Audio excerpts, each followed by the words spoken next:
नमस्कार, आवाज एट 9 में आपका स्वागत है। आपके साथ मैं हूं विपिन भट्ट, लेकर दिन भर की बड़ी अहम और ऐसी खबरें जो हैं आपके काम की। लेकिन सबसे पहले बताएंगे आपको इस वक्त की हेडलाइंस। रामनाथ कोविंद होंगे देश के अगले राष्ट्रपति। प्रधानमंत्री ने दी बधाई। 25 जुलाई को लेंगे शपथ। होंगे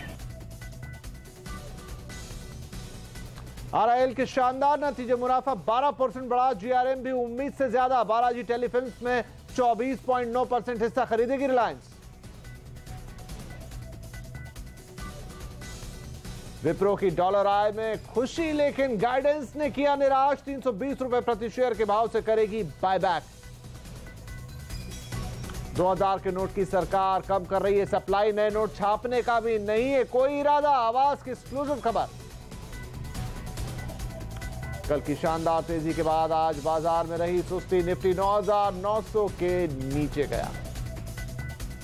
प्राइवेसी के मुद्दे पर सुप्रीम कोर्ट में बहस जारी। कोर्ट ने पूछा, एप्पल को डेटा देने में गुरेज नहीं तो सरकार से क्यों? मंगलवार को अब सरकार रखेगी अपना पक्ष।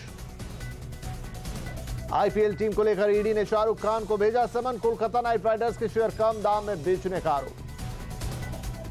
और धोनी ने शुरू किया नया बिजनेस। स्पोर्ट्स अपैरल का शुरू किया काम। रांची में खोला पहला स्टोर।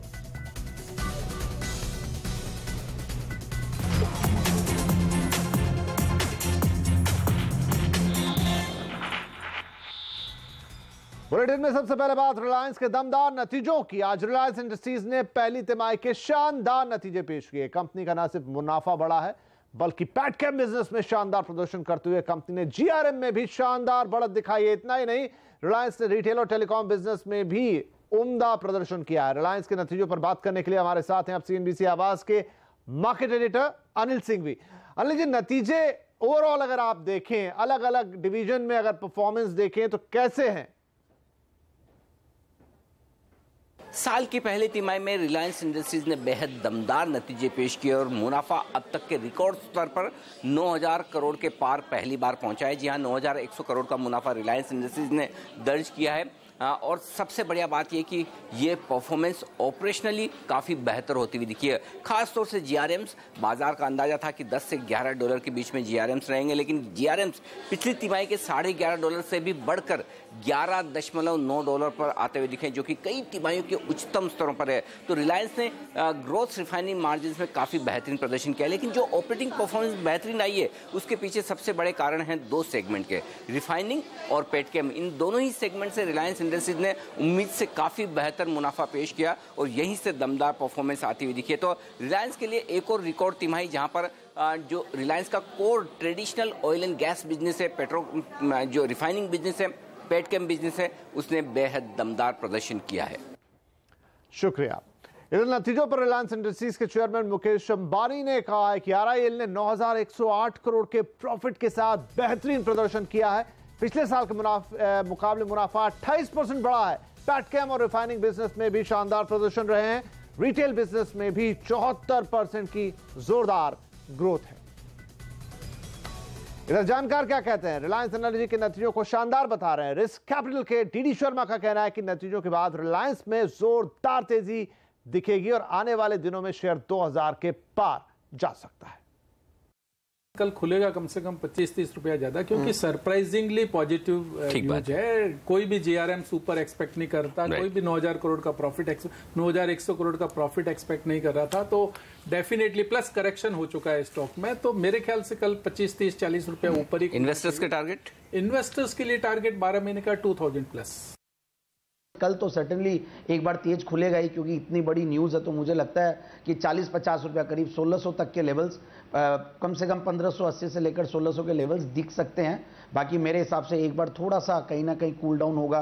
बाकी कल एक बहुत बड़ा इवेंट और है, एजीएम, जिस पे भी नजर रहेगी और बहुत सारी न्यूज़ भी आ गई है। बालाजी टेलीफिल्म वाली हालांकि बहुत बड़ी न्यूज़ नहीं है, बट जियो का राइट्स का इशू, क्योंकि जियो का राइट्स का इशू समहाउ मैटर करता है, क्योंकि कहीं ना कहीं जियो की वजह से भी थोड़ा बहुत एक ड्रैग रहता था रिलायंस पे। तो ये अगर जियो अपने आप में 20,000 करोड़ का राइट्स लाता तो आगे के जो एक्सपेंशन है वो उससे फंडिंग हो जाएगी। तो मेरे हिसाब से बिल्कुल बने रहना चाहिए और डिक्लाइंस पे लेना चाहिए। डिक्लाइंस में ये नहीं करा कि बहुत बड़ी डिक्लाइन आएगी, 1480 से लेकर 1475-80 से लेकर 1500 का रेंज आता है, तो वहां पे ले। और कल जो उछाल आएगा उसमें ना घुसे, कहीं ना कहीं करेक्शन जरूर आएगा। और मुझे ऐसा भी लगता है कि कल हो सकता है कि मार्केट को 10,000 की तरफ पहुंचाने में बहुत बड़ा रोल प्ले कर सकता है।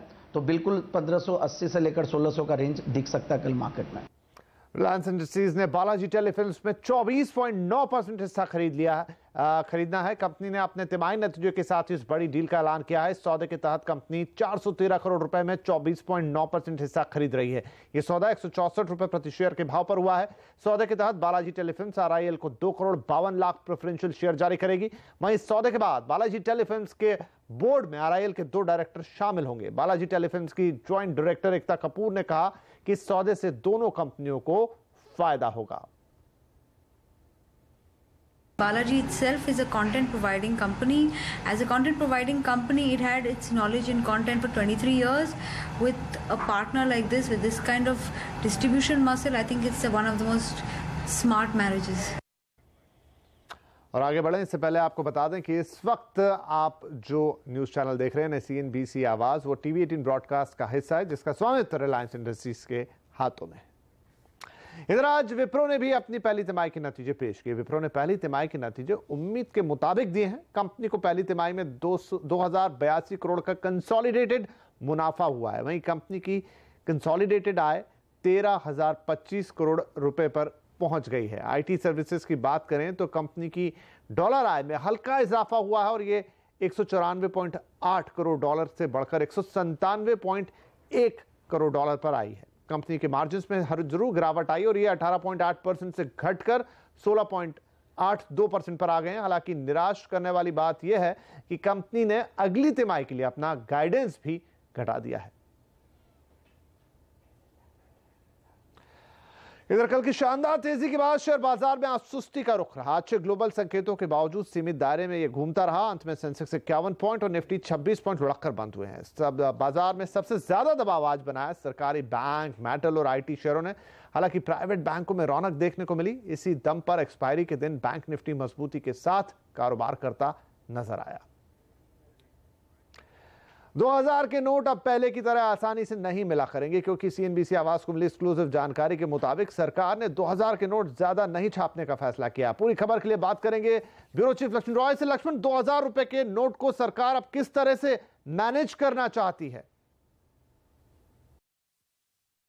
इस मुद्दे पर मैंने वित्त मंत्रालय के 3 अलग अलग अधिकारियों से बातचीत की तो मुझे ऐसा पता चला कि सरकार अब 2000 के नोट ज़्यादा नहीं छापना चाहती है, या फिर यूं कहें कि सरकार ने 2000 के अब नोट छापना लगभग बंद कर दिया है। इसके पीछे 2 वजह है। पहली वजह तो यह है कि सरकार का कहना है कि 2000 के नोट जब छापे गए थे नोटबंदी के दौरान, तो उसका मकसद ये था कि नोटबंदी के बाद अचानक से नकदी की जो कमी हो गई है, उस नकदी की समस्या को तत्काल दूर किया जाए। दूसरी वजह यह है कि 2000 के नोट जो है उन लोगों के लिए ज्यादा सहूलियतें प्रदान करता है जो काला धन ज्यादा से ज्यादा जमा करते हैं। तो ऐसे में 2000 के नोट काला धन जमा करने वालों को मदद पहुंचाता है। यही वजह है कि सरकार अब 2000 के नए नोट छापने में कोताही बरत रही है, या फिर यूं कहें कंजूसी बरत रही है। और इसका सबसे ज्यादा प्रमाण यह है कि नोट छापने के लिए जो प्रोडक्शन प्लानिंग मीटिंग होती है, पिछली मीटिंग में रिजर्व बैंक की तरफ से जो सूत्र बता रहे हैं कि 1 बिलियन यानी 100 करोड़ की संख्या में 2000 के नोट छापने का प्रस्ताव लाया गया था, लेकिन उस बैठक में रिजर्व बैंक के इस प्रस्ताव को नामंजूर कर दिया गया। जबकि रिजर्व बैंक ने दूसरे जो नोट है वो छापने का जो प्रस्ताव रखा था उसे मंजूरी सरकार ने दे दी थी। इसका सीधा सा मतलब है कि सरकार अब 2000 के नए नोट ज़्यादा नहीं छापना चाहती है, इसके बदले 500 के नोट और 100 रुपये के नोट ज़्यादा से ज़्यादा छापना चाहती है। इस बीच 200 रुपये के नोट और 1000 रुपये के नोट छापने की भी तैयारी में सरकार लगी हुई है, ताकि धीरे धीरे 2000 रुपये के नोट बाजार से खत्म हो जाएं। बहुत शुक्रिया लक्ष्मण इस जानकारी के लिए। इधर निजता का अधिकार या राइट टू प्राइवेसी के अधिकार के मामले में जोरदार बहस का दूसरा दिन आज सुप्रीम कोर्ट में रहा। सुप्रीम कोर्ट ने 9 जजों की बेंच इस पर सुनवाई कर रही है। आज भी याचिकाकर्ताओं की तरफ से निजता के अधिकार के बिना मूल अधिकार बेमानी होने की दलील आई। इस पर कोर्ट ने पूछा कि जब एप्पल को डेटा देने में गुरेज नहीं करते हैं लोग, तो सरकार से आखिर ऐसा क्यों? कोर्ट की कार्रवाई पर विस्तार से बात करने के लिए अब हमारे साथ हैं हमारे संवाददाता रोहन सिंह। तो रोहन, आज किस तरह की दलीलें आई और इस पर फिर सुप्रीम कोर्ट का क्या ऑब्जर्वेशन रहा, क्या टिप्पणियां रही? कि आज पूरे दिन याचिकाकर्ताओं की तरफ से दलीलें दी गई और आज उनकी दलीलें पूरी हो चुकी हैं और इसके बाद अब सरकार का जवाब आना है। आज जो दलीलें दी गई, खासतौर पे ये कहा गया कि निजता के अधिकार के बिना बाकी कोई भी मौलिक अधिकार का कोई मतलब नहीं रह जाता, इसलिए इसे जो संविधान में सुनिश्चित करना बहुत ज़रूरी है। कई सारे अंतर्राष्ट्रीय कानूनों का हवाला दिया गया।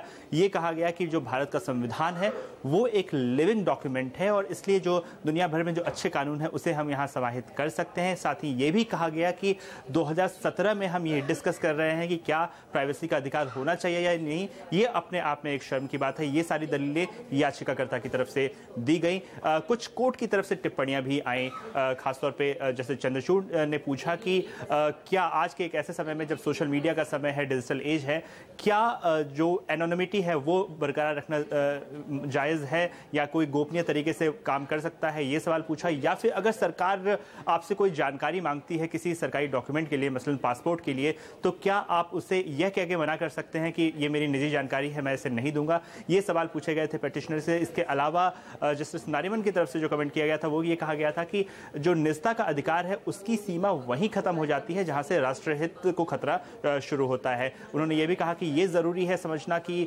किस केस में हर केस को, निजता के अधिकार के हर केस को अलग अलग तरीके से जांचना बहुत जरूरी है। चीफ जस्टिस ने भी अपनी तरफ से कमेंट किया और उन्होंने ये कहा कि कोई भी ऐसी जानकारी मांगना किसी से जो कि उसकी गरिमा को ठेस पहुंचाता है, ये निजता के अधिकार का हनन हम कह सकते हैं। लेकिन सोशो इकोनॉमिक सर्वे में अगर कोई जानकारी मिलती है तो कोई यह कह के मना नहीं कर सकता कि ये मेरी निजी जानकारी है और इसे मैं नहीं शेयर कर सकता। बहरहाल अब ट्यूसडे को इस बारे में आगे की सुनवाई होगी और इसमें सरकार अपना पक्ष जो है वो स्पष्ट करेगी। बहुत शुक्रिया रोहन इस जानकारी के लिए। और यहां पर वक्त हुआ छोटे से ब्रेक का, लेकिन ब्रेक के बाद दिन की एक और बड़ी खबर, रामनाथ कोविंद बन गए देश के 14वें महामहिम के तौर पर चुने गए। 25 जुलाई को लेने वाले हैं शपथ। तो कैसी रही ये जीत, देखिए आगे।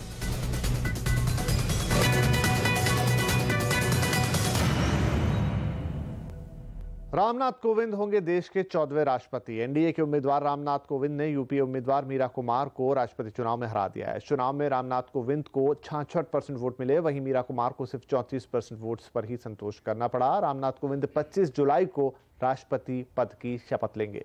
राष्ट्रपति चुने जाने के बाद रामनाथ कोविंद ने कहा कि वो देश के किसानों और मजदूरों की नुमाइंदगी करेंगे। आज देश में ऐसे कितने ही रामनाथ कोविंद होंगे जो इस समय बारिश में भीग रहे होंगे, कहीं खेती कर रहे होंगे, कहीं मजदूरी कर रहे होंगे, शाम को भोजन मिल जाए इसके लिए पसीना बहा रहे होंगे। आज मुझे उनसे कहना है कि परौंख गांव का रामनाथ कोविंद राष्ट्रपति भवन में उन्हीं का प्रतिनिधि बनकर जा रहा है।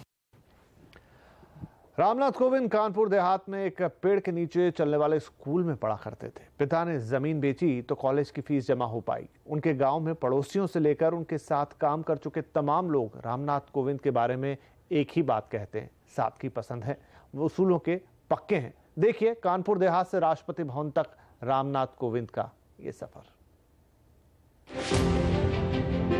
एनडीए ने जब रामनाथ कोविंद का नाम राष्ट्रपति पद के उम्मीदवार के लिए तय किया तो बीजेपी के बाहर कम ही लोगों को पता था कि रामनाथ कोविंद कौन है। पार्टी ने रामनाथ कोविंद को एक दलित चेहरे के तौर पर सामने रखा, लेकिन ये देश के 14वें राष्ट्रपति के व्यक्तित्व को इस तरह देखना होगा जैसे विराट आकाश को किसी खिड़की से झांकना। कानपुर के पुखरावा गांव के मैकूलाल कोविंद के घर 1 अक्टूबर 1945 को पैदा हुए थे रामनाथ। पिता एक छोटी सी परचून की दुकान चलाते थे। इससे 10 लोगों के परिवार को चलाना मुश्किल था। रामनाथ को कॉलेज भेजने के लिए परिवार को अपनी छोटी सी जमीन भी बेचनी पड़ी। गांव में जिस पेड़ के नीचे रामनाथ की पाठशाला चलती थी, आज वहां गौशाला है। उनके सहपाठी राजकिशोर सिंह कहते हैं, सादगी और मूल्य रामनाथ की सबसे बड़ी पूंजी है। बिहार में आप देखिए उदाहरण है, लालू सरकार, वहाँ नीतीश जी उनके गुणों से, उनके व्यवहार से प्रभावित हुए और उनका साथ देना नहीं चाहिए। गांव के रामनाथ देश के राष्ट्रपति पद की शपथ लेने जा रहे हैं, इस बात की खुशी पुखरावा के हर चेहरे पर देखी जा सकती है। रामनाथ कोविंद ने 12 साल की उम्र में गांव छोड़ा। कानपुर के डीएवी कॉलेज से बीकॉम और एलएलबी की डिग्री ली। तीसरी कोशिश में सिविल सर्विसेज की परीक्षा पास की, लेकिन ओहदा नहीं मिला तो पहले दिल्ली हाई कोर्ट और फिर सुप्रीम कोर्ट में वकालत की। कोविंद ने 1977 में देश के पीएम मोरारजी देसाई के निजी सचिव का काम देखा। 1993 में कोविंद ने बीजेपी ज्वाइन किया। ध्यान देने वाली बात है कि रामनाथ कोविंद कभी आरएसएस के सदस्य नहीं रहे। कोविंद 2 बार राज्यसभा सदस्य रहे, 2 बार लोकसभा चुनाव भी लड़े लेकिन जीत नहीं पाए। बीजेपी के राष्ट्रीय प्रवक्ता रहे और बीजेपी दलित मोर्चा के अध्यक्ष भी। संयुक्त राष्ट्र में भारत का प्रतिनिधित्व भी किया। श्यामा प्रसाद मुखर्जी रिसर्च फाउंडेशन में कोविंद ट्रस्टी भी रहे। 2015 में बिहार के राज्यपाल बने रामनाथ सादगी पसंद हैं। इनके व्यक्तिगत जीवन के बारे में कम ही लोग जानते हैं। रामनाथ शाकाहारी भोजन करते हैं। सुबह की सैर उन्हें पसंद है और समय के पाबंद हैं। पत्नी सविता बीएसएनएल के साथ काम करती है। 2 बच्चे हैं। 25 जुलाई को जब रामनाथ शपथ लेंगे तो के.आर. नारायणन के बाद देश के दूसरे दलित राष्ट्रपति होंगे। इन्हें उम्मीदवार बनाकर बीजेपी ने दलित कार्ड खेला, लेकिन पार्टी इससे साफ इनकार करती है। We wanted a good party cadre who understands party's thinking, who understands country as we see it well to become our candidate. That's why we chose him, not just because of his caste alone. Delhi चाहे रामनाथ कोविंद को किसी चश्मे से देखे, लेकिन सियासी दांवपेच से दूर रामनाथ के गांव फुकरावा में लोग उन्हें बाबा कहते हैं। उनके लिए तो रामनाथ एक प्रतीक है। रामनाथ को दिखाकर वो अपने बच्चों को बस इतना कहना चाहते हैं कि मन लगाकर पढ़ोगे और मेहनत करोगे तो तुम भी एक दिन देश के राष्ट्रपति बन सकते हो। रामनाथ कोविंद अगर किसी चीज के सबसे बड़े प्रतीक हैं तो यही है। रामनाथ उदाहरण है कि कोशिश की जाए तो इस देश का लोकतंत्र ऐसे अवसर देता है कि एक बेनाम पते से आकर कोई देश के सबसे अहम पते का निवासी बन जाता है, देश का प्रथम नागरिक बन जाता है। Bureau report. यह वक्त एक और छोटे से ब्रेक का। ब्रेक के बाद क्यों MS धोनी के फैंस कह रहे हैं दैट्स द वे माही वे, क्या है अपडेट, देखिए आगे।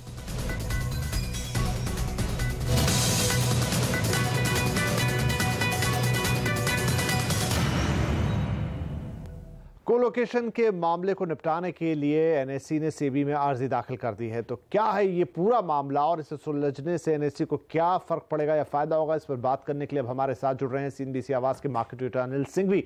अनिल जी, कोलोकेशन का जो पूरा मामला है ये क्या है और अब जो अर्जी दी गई है उससे क्या होगा? पिछले साल भर से ज्यादा अगर NSE को कोई एक चीज की चिंता सबसे ज्यादा सता रही तो वो सेबी का एक्शन NSE के कोलोकेशन वाले मुद्दे को लेकर, जिसमें NSE पर यह आरोप लगा था कि उन्होंने कुछ ब्रोकर्स को इस तरह से सिस्टम को इस्तेमाल करने की और अपने सर्वर लगाने की मंजूरी दी जिससे कि उनके ऑर्डर्स दूसरे ब्रोकर्स के पहले सिस्टम में जा सकें। और जो कुछ भी ऑडिट रिपोर्ट्स अब तक आई हैं, 2 ऑडिट रिपोर्ट आई हैं और उन दोनों में NSE में इस मामले में कुछ न कुछ खामियां पाई गई। एक और फॉरेंसिक ऑडिट चल रहा है जिसकी रिपोर्ट EY की तरफ से आनी बाकी है। लेकिन उससे पहले NSE के नए MD और CEO विक्रम लीमे ने कार्यभार संभालते सबसे पहले अपनी प्राथमिकता ये कही थी कि वो कोलोकेशन वाला मुद्दा सेबी के साथ सबसे पहले सुलझाना चाहते ताकि उसके बाद वो NSE का IPO ला सके, जिसकी काफी लंबे समय से प्रतीक्षा हो रही है। NSE का पुराना टॉप मैनेजमेंट जो कि NSE की 25 साल पहले की स्थापना से अब तक साथ था, वो लोग निकल चुके हैं। लेकिन अब नए मैनेजमेंट ने, विक्रम लीमे साहब ने रास्ता जो निकाला है वो इतिहास में शायद पहली बार होता दिख रहा है कि कोई एक्सचेंज रेगुलेटर सेबी के पास जाकर ये कहे कि कंसेंट टर्म्स के तहत हमारे मामले का निपटारा कर लीजिए। इसका मतलब ये कि NSE ने अर्जी दी है सेबी को कि हम आपको कुछ पेनल्टी देने को तैयार हैं, हमारे ऊपर फाइनेंशियल पेनल्टी लगा लीजिए, लेकिन इस मामले को खत्म कीजिए। अब तक कंपनियां या फिर ब्रोकर्स ही इस तरह की कंसेंट की अर्जी एक्सचेंज को देते थे, सेबी को देते थे, लेकिन पहली बार ऐसा हो रहा है कि एक एक्सचेंज सेबी के पास जा रहा है और वो ये कह रहा है कि ये मामला जो कुछ हो चुका है पुराने मैनेजमेंट के वक्त था और इसको हम खत्म कर रहे हैं, आगे से ध्यान रखेंगे, सेबी जो कुछ फाइन लगाना चाहे वो लगा ले। अब देखना ही होगा कि क्या सेबी इस बात को मानती है और अगर हाँ सेबी ये मान ले, वो तय करे कि कितना जुर्माना NSE को देना होगा, तो उसके बाद NSE के लिए अपना IPO लाने का रास्ता साफ हो सकता है। तो अब गेंद सेबी के पाले में है और नजरें सेबी की तरफ रहेंगी। शुक्रिया Anil ji. IPL FEMA case में एनफोर्समेंट डायरेक्टरेट यानी ED ने बॉलीवुड स्टार शाहरुख खान को नोटिस भेजा है। सूत्रों के मुताबिक ED ने फेमा उल्लंघन के मामले में यह कार्रवाई की है। ED ने इस मामले में शाहरुख खान को 23 जुलाई को व्यक्तिगत तौर पर पेश होने के लिए कहा है। शाहरुख खान और अन्य पर आरोप है कि उन्होंने अपनी इंडियन प्रीमियर लीग की फ्रेंचाइजी कोलकाता नाइट राइडर्स के शेयर वास्तविक वैल्यू की तुलना में खासी कम कीमत पर बेचे। ED लगभग 73.6 करोड़ रुपए कम कीमत पर हुई। ईडी ने शाहरुख खान, उनकी पत्नी गौरी खान और अभिनेत्री जूही चावला को मार्च में नोटिस भेजा था। क्रिकेट के मैदान में अपना जोर दिखाने वाले महेंद्र सिंह धोनी अब व्यवसाय जगत में भी धाक जमा रहे हैं। 7 बाय MS धोनी नाम से शुरू हुई इस पहले मल्टी स्टोर आउटलेट का उद्घाटन आज खुद माही ने किया। रांची के एक मॉल में खोले गए माही के इस स्टोर में फिटनेस से संबंधित सामान है, जिसमें जूते, परिधान और कई ऐसे सामान हैं जो फिटनेस फ्रीक्स को पसंद आएंगे। बहरहाल माही की एक झलक पाने के लिए भी युवाओं की आज भारी भीड़ उमड़ी। वहीं MS धोनी ने इस प्यार के लिए लोगों का शुक्रिया अदा किया। हमारा जो 7 ब्रांड है उसका आज पहला स्टोर ओपनिंग है। तो ऑल ओवर इंडिया ये पहला स्टोर है जो हम आज खोल रहे हैं। एंड मुझे बहुत ज़्यादा खुशी है कि हम रांची से स्टार्ट कर पाए हैं और आप सब लोगों के प्यार को देख के बहुत ही अच्छा लगा। और आवाज एट 9 में आज के लिए इतना ही, लेकिन कल आपसे फिर मुलाकात होगी। तब तक के लिए नमस्कार।